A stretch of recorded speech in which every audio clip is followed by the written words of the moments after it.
સ્વામિનારાયણ ભગવાનની જય. અક્ષર પુરુષોત્તમ મહારાજની જય. પ્રમુખ સ્વામી મહારાજની જય. મહંત સ્વામી મહારાજની જય.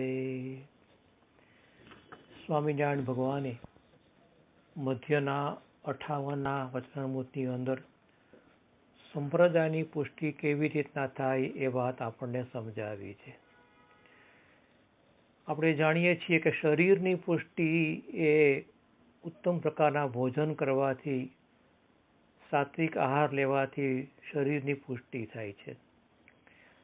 મનની પુષ્ટિ માટે સારા વિચારો જો આપણે કરીએ તો એ દ્વારા મનની પણ પુષ્ટિ થતી રહે છે.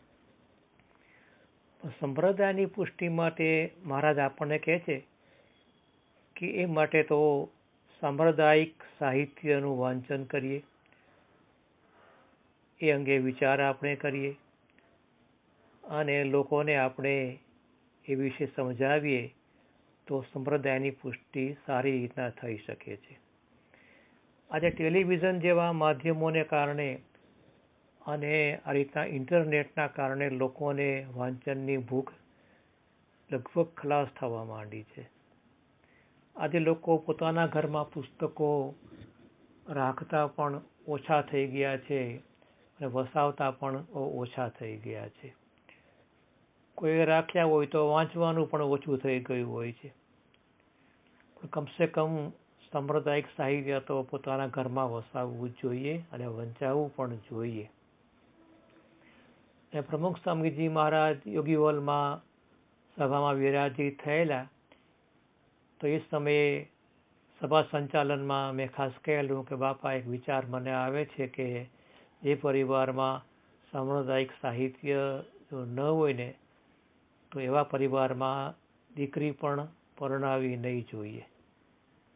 કેમ કે જો આવું સાહિત્ય જો ઘરમાં નહીં હોય તો સત્સંગનો કોઈ એવો યોગ પણ એ પરિવારમાં રહે એવું લાગતું નથી.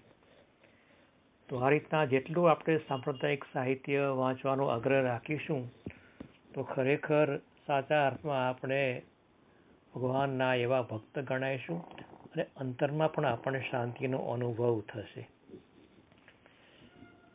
એક ભાઈ સ્ટેશનરીની દુકાને સ્ટેશનરી ખરીદવા માટે ગયેલા તો ત્યાં દુકાનદારને પૂછ્યું કે ભાઈ, તમારે આ દુકાનમાં તમે પેન્સિલ રાખો છો? તો કે ના.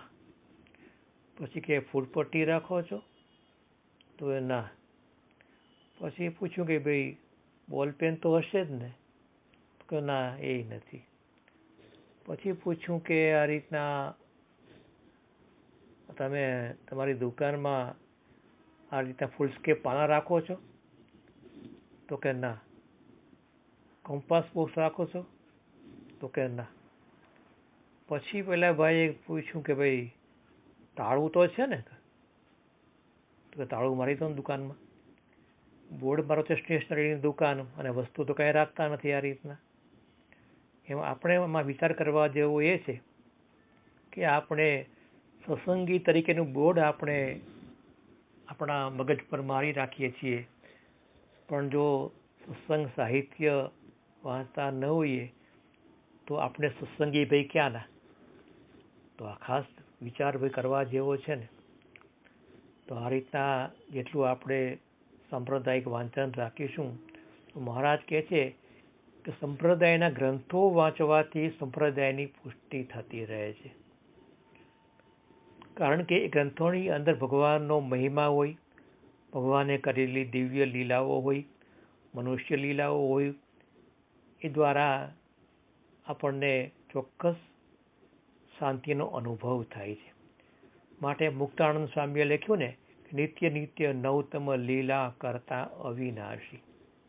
મહારાજ રોજ નવી નવી લીલાઓ કરતા અને લીલાઓ દ્વારા ભક્તોને સુખ એ રીતના આપતા. તો ભગવાનની તમામ લીલાઓ એ સંભાળી રાખવા જેવી છે. એમાં દિવ્ય ભાવ રાખીને જો સંભાળીએ ને તો ખરેખર ભગવાનનું સાનિધ્ય આપણે અનુભવી શકીએ છીએ. સૌરાષ્ટ્રના સિંહ સમાન ક્ષત્રિયો એ બધા ભક્તોને મહારાજે પોતાના પ્રેમના જાદુથી એવા વશ કરેલા ને કે બધા ભક્તો ગામ ગરાસ છોડીને અન્ય પ્રવૃત્તિઓ છોડીને પડછાયાની જેમ મહારાજની સાથે કાયમ પોતે રહેવા લાગ્યા હતા. એ જમાનામાં મહારાજના પાર્ષદ થવું એ બહુ સહેલું નહોતું. મહારાજની આકરી કસોટીઓમાંથી પાર થવું પડતું. શ્રીજી મહારાજ વિચરણ કરવા માટે સૌરાષ્ટ્રના ગામડાઓમાં નીકળેલા તો સાથે મહારાજે કેટલાક જે હરિભક્તોને સાથે રાખેલા, કેટલાક જે પાર્ષદોને પણ સાથે રાખેલા, અને મહારાજે એ સમયે સુરા ખાચર વગેરેને કહ્યું કે ભાઈ આપણે પગપાળા યાત્રા કરવાની છે, કોઈએ ઘોડા સાથે રાખવાના નથી.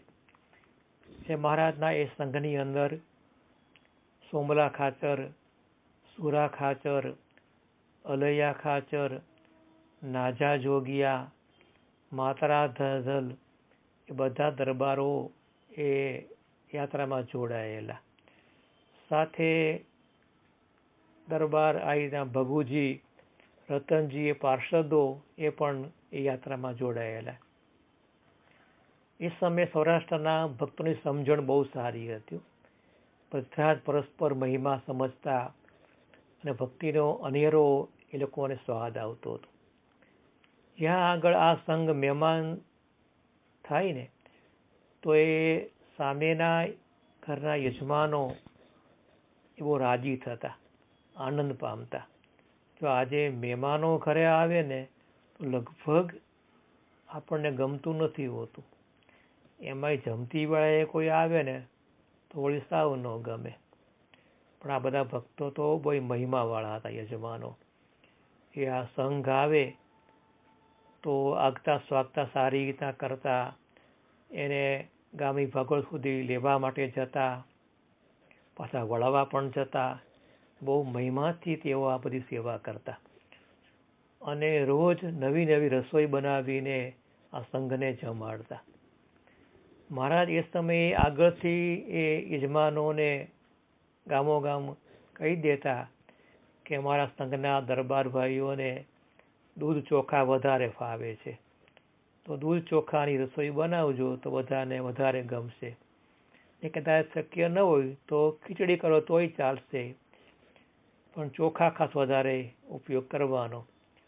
તો આ રીતના આ સંઘના ભક્તો 1 મહિના સુધી મહારાજની સાથે રહ્યા. અને 1 મહિનો સાથે રહ્યા તો મહારાજે ગામો ગામ એ ભક્તોને દૂધપાક જમાડ્યા, બાસુંદી જમાડી, ક્યાંક વળી દહીં ભાત પણ જમાડે, માખણ પણ જમાડે. આ રીતના મહારાજ સાથે ફરવાથી એ બધા ભક્તોના પેટ આમ તગતગવા લાગ્યા ને વજન પણ દોઢા જેવા થઈ ગયા. એમ કરતાં કરતાં મહિનો વીતવા આવ્યો ને તો મહિનાને અંતે મહારાજે ત્યાં આગળ માણાવદર ગામમાં જવાનું નક્કી કર્યું કે અહીંયા આગળ આપણા માયારામ ભટ્ટ નામના હરિભક્ત રહે છે, એમને ત્યાં આપણે હવે છેલ્લે જવું છે. તો મહારાજે મયારામભાઈને કહી રાખ્યું કે ભાઈ આ સંઘ અમારી સાથે ત્યાં તમારે ઘરે આવશે, બધાને ચોખા રાંધીને જમાડજો, બધાને આ રીતના ચોખા વધારે ભાવે છે. તો મયારામ ભટ્ટે હા પાડી. પોતે મહારાજના ભક્ત હતા, સાવ એવા ગરીબ પણ એવા નહીં હતા, પણ તો આમ ખેતીવાડી થોડી ઘણી હતી, પણ તો બહુ શ્રીમંત તો ન કહેવાય. પણ એણે ત્યાં આગળ કોઠીમાં જે ચોખા ભરેલા ને એ ચોખા સાફ કરવાના બાકી હતા. અને ઉત્સાહમાં બહુ આવું યાદ ન પણ રહે. અમે સંતો પધરામણીએ જઈએ ને તો હરિભક્તોમાં એવો ઉત્સાહ આમ થાય કે સંતો આજે ઘરે આવશે, તો ઘરમાં આમ દીવા પ્રગટાવી રાખ્યા હોય ને, રંગોળી પૂરી રાખી હોય ને, પ્રસાદ તૈયાર રાખ્યો હોય ને, કેસેટ ચડાવીને બેઠા હોય ને, આમ બહુ ઉત્સાહમાં આવી ગયા હોય. પછી અમારે ભાઈ કહેવું પડે કેસેટ હમણાં બંધ કરો, આપણે અહીંયા ભગવાનનું પૂજન કરી લઈએ, આરતી કરીએ, થોડી ભગવાનની વાતો કરીએ. ત્યાર પછી વાતો પણ સાંભળવા બેસે. એમાં આજે આ ભક્ત હતા મયારામભાઈ, એ પણ આનંદમાં બધા આ ચોખા સાફ કરવાનું ભૂલી ગયેલા, કારણ કે આ ઉત્સાહ એવી વસ્તુ છે ને કે આમ ઘણી વખત આમ ખ્યાલ પણ ન રહે. જેમ સ્વામિનારાયણ ભગવાન ભાડિયર ગામમાં ગયેલા, તો ભાડિયર ગામમાં પાતાળભાઈ નામના મહારાજના હરિભક્ત હતા. તો ત્યાં આગળ મહારાજ એને ઘરે ગયેલા. હવે આ ભાડિયર તો બહુ નાનકડું એવું ગામ. મહારાજે ગામમાં પધરામણી કરી પછી તો મહારાજ ત્યાં આગળ આ પાતાળભાઈને ઘરે આ રીતે ઉતર્યા. ને તો એમ કે મહારાજ તો બધા ગરાસીઓને ઘરે ઉતરે છે અને આપણે ત્યાં ક્યારે પધારે. પણ અચાનક મહારાજ ત્યાં ઘરે પધાર્યા. હવે અંધાર્યું એનું ઘર, ઓસરીમાં આછું અજવાળું, અને મહારાજને જોઈને પાતાળભાઈ તો હરખ ઘેલા થઈ ગયા. ખાટલો ઢાળી દીધો, ગોદડું ઉપર પાથરી દીધું, અને પાતાળભાઈના જે પત્ની હતા એ બહુ ઉત્સાહમાં આવી ગયા. એને એમ કે આ મહારાજ પધાર્યા છે તો આપણે મહારાજને આપણા ઘરનું ચોખ્ખું દૂધ આપણે મહારાજને જમાડવું છે. તો દૂધનું બોઘરણું લઈને ત્યાં ઓસરીમાં આવ્યા અને એક મોટા પવાલામાં દૂધ કાઢીને એમણે મહારાજની સામે ધર્યું. મહારાજે દૂધનું પવાલું લીધું આમ, મહારાજ પોતે પીવા માંડ્યા. અને મહારાજ બોલ્યા કે ઓહો, દૂધ તો બહુ ગળ્યું છે, મીઠાશ સારી છે, સાકર નાખી છે કે શું? કે પારટ ભેંસનું આ દૂધ છે, બીજું ભરી આપો. તો એના ઘરવાળા કે ના મહારાજ, આ તો કે આપણી ઘરની ભેંસનું દૂધ છે. એ પાતાળભાઈના પત્નીએ બીજું પવાલું ફરી ભરી આપ્યું. એ મારા 3 પવાલા દૂધ ત્યાં આગળ પી ગયા. ઓગરણું લગભગ ખાલી થઈ ગયું. પછી પાતાળભાઈના જે પત્ની હતા ને એ બીજા જે ભક્તો સાથે આવેલા એના માટે છાશ લેવા અંદર ગયા. તો છાશનું બોઘરણું ઉગાડીને જોયું ને તો બોઘરણામાં તો દૂધ ભરેલું હતું. પછી ખબર પડી કે ઓહો, આ તો મહારાજને ભૂલથી છાશ પાઈ દીધી, દૂધ તો અહીંનું અહીં પડી રહ્યું છે. બહુ બિચારા દુઃખી થયા, પસ્તાવો કરવા લાગ્યા, મહારાજ માફ કરજો, આ તો અમે બહુ ઉત્સાહમાં આવી ગયા અને તમને છાશ પાઈ દીધી, દૂધ તો અંદર રહી ગયું છે, પણ અપરાધ માફ કરજો. એટલે મહારાજ હસતા હસતા બોલ્યા કે ભાઈ દુઃખ નહીં લગાડશો, એ તો દૂધ જ હતું. તમે આવા અતિશય હેત અને ભાવથી છાશ પાઈને પણ એ છાશ અમને દૂધ કરતાં પણ વધુ મીઠી લાગી છે. મહારાજ પોતે ભાવના ભૂખ્યા હતા. પણ ઘણી વાર આવું બધે ભક્તો ભાવમાં આવી જાય ને તો આવું થઈ જતું ક્યારેક. આપણે એ વાત સાંભળીએ છીએ કે આ વિદુરજી ઘરે ભગવાન કૃષ્ણ જ્યારે એના ઘરે ગયા તો આ રીતના વિદુરના જે પત્ની હતા ને એ બહુ હર્ષમાં આવી ગયા અને ત્યાં એ ભગવાનને માટે પહેલાં તો કેળા લાવ્યા. તો કેળા છોલતા જાય ને ગર્ભ બહાર નાખતા જાય, છાલ ભગવાનને આપતા જાય, ભગવાન છાલે જમતા જાય. કોકે હા તમે આ શું કરો છો, તમે કેમ ભાન ભૂલી ગયા ને? ઓહો આ તો ભૂલ થઈ ગઈ, છાલ ભગવાનને અપાઈ ગઈ. ભગવાન જો એને ત્યાં આવે છે. આ ભાજી છે મેં એ વાત આપણે સાંભળીએ છીએ ને, દુર્યોધન કો મેવા ત્યાગો ખાઈ વિદુર ઘર ભાજી સબસે ઊંચી પ્રેમ સગાઈ. ભગવાન એવા ભાવના મૂક્યા છે. તો અહીંયા પણ આ મયારામભાઈ પોતે ઉત્સાહમાં આવી ગયેલા અને ત્યાં એણે આ રીતના રસોઈ તૈયાર કરાવી, ભાત વગેરે રાંધ્યું. તો પછી મહારાજ તો પેલા ત્યાં જમવા માટે પેલા બેસી ગયા. તો એ ભાતમાં મહારાજને કાંકરી આવવા માંડી. મહારાજ તો જાણતા હતા પણ કંઈ બોલ્યા નહીં. મહારાજને થયું કે જો કાઠીઓ આ જમશે ને તો બિચારા ગરીબ બ્રાહ્મણની મશ્કરી ઠેકડી કરશે કે આટલી તને ખબર પડે નહીં, અમને આવું જમાડ્યું આ રીતના, એમ જેમ તેમ બોલવા માંડશે. ગરીબ બ્રાહ્મણનું આવી રીતના અપમાન થાય, સારું નહીં. એ બધા જમવા માટે બેઠા અને પીરસાયું પણ ખરું. ત્યાં મહારાજ ત્યાં આગળ પંગતમાં પધાર્યા. મહારાજ ત્યાં આગળ બોલ્યા કે સાંભળો દરબારો, હવે પ્રકરણ ફરે છે. એ બધા દરબારો સજાગ બની જાઓ કે આ બાપા હવે નવું શું લાવશે પ્રકરણની અંદર.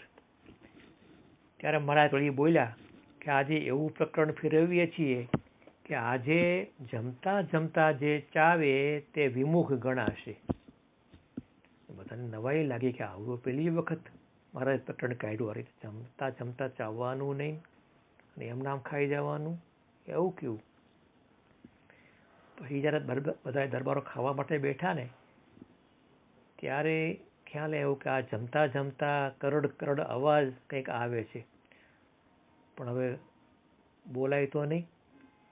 મહારાજે ના પડી, જમતા જમતા ચાવવાનું નહીં અને બોલવાનું પણ નહીં, એમના મૂંગા મૂંગા ખાઈ લેજો બધા. તો આ કરડ કરડ અવાજ થાય પણ બોલાય તો નહીં, બોલે તો વિમુખ થઈ જાય, એ પણ એને પોસાય એવું હોતું નહીં. તો જમતા જાય પછી બીજા દરબાર સામે આંખ બીજકારતા જાય કે જોજે અલા ભાઈ અલૈયા, ખાવામાં ધ્યાન રાખજો, ખાવા જેવું નથી. બોલે નહીં પણ આમ આંખથી કહી દે, અમુક મૂછમાં હસતા જાય, એટલે કે આપણે આ જે કંઈ છેતરાઈ જાય એમ બધું દેખાડો કરે, એમ બોલાય તો નહીં. મહારાજે બહુ આમ ભાવમાં આવી ગયેલા કે આગ્રહ કરી કરીને દરબારોને આમ બધાને જમાડતા જાય, ઉપરથી ઘી પીરસે ને બધાને ઘી ખાવાની મજા આવે. પણ આ કાંકરી આવે ને પાછા બધા કંટાળે કે આ મજા મારી નાખે છે. એટલે સુરા ખાચર તો બસ આમ એવા સ્વાદ માટે ટેવાયેલા હતા, સ્વાદિષ્ટ કાયમ જમનારા ઘરે. તો એ તો આવું ક્યારેય એને ખાધું ન હોય. તો એક વખત તો એના પત્નીએ મહારાજને ફરિયાદ કરી કે મહારાજ કે આ તમારા ભગતને સમજાવો કે જમતી વેળાએ બહુ તાલમેલ બહુ કરે છે, પાછા બોલ બોલ બહુ કરે છે. એમ કે આપણે એને રસોઈ કરીને જમાડતા હોય ને તો કે આજે કે રોટલી ગરમ કેમ નથી, આજે શાક બીજું કેમ બનાવ્યું, રીંગણા કેમ કર્યા નહીં, પછી કે મરચાં કેમ તળ્યા નથી, પાપડ કેમ હવાઈ ગયો છે. આવું જાત જાતનું આમ બોલ બોલ કરીને આપણું માથું ખાઈ જાય રીતના. તમે એને કહો કે હવે કાલથી આવું ન કરે, આમ જે આપી ખાઈ લે એમના. હા કહી દઈએ. તો મહારાજ કે સુરા ખાચર, તમારા ઘરેથી ફરિયાદ આવી છે કે તમે બહુ આવી રીતના જમતી વેળાએ ઘરવાળાને પરેશાન કરો છો અને તાલમેલ બહુ કરો છો, એ સારું ન કહેવાય સત્સંગીને, અને કાલથી બોલતા નહીં હવે જમતી વેળાએ. તો હા મહારાજ હવે નહીં બોલું. પણ સુરા ખાચરે બીજે દાડે પાછું એવી યુક્તિ કરી, જમતા પહેલાં બધું કહી દે કે જો આપાને ગરમ ગરમ રોટલી જોઈશે, આપાને ગરમ ગરમ શાક જોઈશે, આપાને ટાઢી કઢી નહીં ચાલે, આપાને ટાઢા રોટલા નહીં ચાલે, મરચાં તળેલા રાખજો, છાશનો મસાલો તૈયાર રાખજો. આ બધું શરૂઆતથી કહી દે. તો ઘરવાળા કે મહારાજ કાં તો એના એ થયું, પહેલાં ખાતા ખાતા બોલતા હતા, હવે પહેલાં બધું ઓર્ડર ફોડે આ રીતના, માટે આ બરાબર નહીં. પણ જો આવા પોતે સ્વાદિયા સુરા ખાચર હતા, હવે એને આ કાંકરીવાળું ખાવાનું ફાવે કોઈ દાડો? પણ અહીંયા તો ખાવું પડે, મહારાજની આજ્ઞા, એ બોલાય નહીં. પછી એણે યુક્તિ કરી કે આ તો સારું ખવાય એવું છે નહીં. એટલે કે મહારાજ કે હવે અમારે દરબારોમાં તો ભાઈ એવો રિવાજ છે ને કે આમ ખીચડી કે એવું જમતા હોય ને તો મારે છાશ પણ જોઈએ, એમ છાશ વગર અમારે ચાલે નહીં. છાશ મગાવી આપો ને. મને કે આ છાશ મગાવી દઈએ. ત્યારે છાશ પણ મગાવી આપી, અને પછી તો બધા છાશે મહારાજે ત્યાં બધાને પીરસી. પણ સુરા ખાચર બધાને કઈ ઈશારાથી કે આ રાબડું કરીને પી જાઓ, આમ તો ચવાય એવું આ છે નહીં, માટે છાશ નાખશો ને તો થોડા કાંકરી હેઠે બેસી જશે, થોડું ઘણું તો આવશે, પણ આમ તોય સાવ એના કરતાં ચાલે એવું. તો એ છાશ સાથે બધે પી જાય. પછી મહારાજ બોલે કે જો દરબારો, તમને હેરાન કરવા એવો અમારો ઈરાદો નહોતો, તમે પી ગયા સારું કર્યું, પણ જો તમે આ વચમાં કંઈક આ બોલ્યા હોય, ભટ્ટની મશ્કરી કર્યું હોત ને તો એ દુઃખ થાય બિચારાને, માટે આપણે એમ ન કરવું. એમ માટે અમે આવું પ્રકરણ ફેરવું હતું, જેથી કરીને આપણી સ્વાદ વૃત્તિ પણ ટળે, હરિભગત પણ જળવાઈ જાય. તો એ પણ આપણે ખાસ એ સંભાળી રાખવું. તો જો આ રીતના ભગવાન ઘણી બધી આવી લીલાઓ કરતા, પણ આવી લીલાઓ દ્વારા સહેજે આ રીતના આપણને ખ્યાલ આવે છે કે મહારાજની આ લીલાઓ દ્વારા પણ મહારાજ આપણને એક વિશિષ્ટ સ્મૃતિ આપતા હોય છે. તો આવા ચરિત્રો ગ્રંથોમાં લખવામાં આવ્યા હોય છે, એ પણ ભક્તોએ બહુ આદરથી બહુ ધ્યાનથી સાંભળવા, એના મનન કરવું, એ વાંચવા જોઈએ. જો અહીં આપણે વાત યાદ કરીએ કે પ્રમુખ સ્વામી બાપા આપણા અક્ષર ભવનમાં પહેલા માળે બાપા પેલા સભા કરતા ને, તો એક વખત બાપા સભા કરતા હતા ને, અત્યારે તો આપણું આ મંદિર તો આમ તૈયાર થઈ ગયેલું, આમ તો આ અક્ષર ભવન નવું થોડું તૈયાર થઈ ગયેલું, અમુક માળ બાકી હતા. તો બાપાની ત્યાં પહેલે માળે સભા ચાલતી હતી. તો શરૂઆતમાં તો સંતો હોય અમારા જેવા અડધો કલાક કથા વાર્તા કરે, કંઈક થોડું પારાયણ જેવું શરૂઆતમાં થતું હોય, પછી એક ભજન ગોતે ગવાતું હોય, એ દરમિયાન બાપા ત્યાં પુસ્તક થોડુંક જોઈ લે અને બાપા માળા હાથમાં ફેરવતા હોય. તો બાપા માળા કરતા હતા ને, તો બાપા પ્રવચન કરતા પોતે માળા ફેરવતા હતા. ત્યારે તો બાપાની માળા ચાલુ હતી ને બાપા બોલ્યા કે કોઠારી મહારાજના તપના કારણે આ મંદિર તૈયાર થઈ ગયું, નવું મકાન તૈયાર થાય છે, અમારે ધર્મસુત સ્વામીએ પણ મોટી સેવા કરી છે, બધું બાપા વાત કરતા હતા. ત્યાં બાપાની માળા તૂટી ગઈ. બાપા કે જો ધર્મસુત કે આ પથ્થર હારે કામ કરે ને એટલે અમારી માળા એક ઘસાઈને તૂટી ગયા. રીતના બાપાએ ગમત કરી. પણ જો વાત બહુ નાની છે, બાપા બહુ આપણને આવી સ્મૃતિઓ ઘણી વાર આપતા હોય છે. તો આપણા ગ્રંથોની અંદર આવા ભગવાનના અનેક ચરિત્રો એવી રીતે લખ્યા હોય છે. જે મહારાજ પણ આવી માળા તોડતા ને, કે કોઈ હરિજનની રે માગી લઈને માળા, બેવડી રાખી રે બબે મણકા જોડે, ફેરવે તાણી રે કંઈક માળા તોડે. મહારાજ તો તોડી આમ ખેંચીને માળા તોડતા અમુક વાર. તો એ પણ મહારાજની લીલા કહેવાય. એ પણ સંભાળી રાખવી જોઈએ આપણે. તો જો આ બધી લીલાઓ સંભાળીએ આપણે, તો ખરેખર એ મહારાજની લીલાઓ દ્વારા આપણને શાંતિનો અનુભવ થાય છે. તો આપણે આપણા ગ્રંથો વાંચવા, બુક સ્ટોલની મુલાકાત લેવી, અને જેટલું વાંચન આપણે કરશું ને, મહારાજના આવા ચરિત્રો દ્વારા આપણને સાચા સુખની પ્રાપ્તિ થશે. સ્વામિનારાયણ ભગવાનની જય.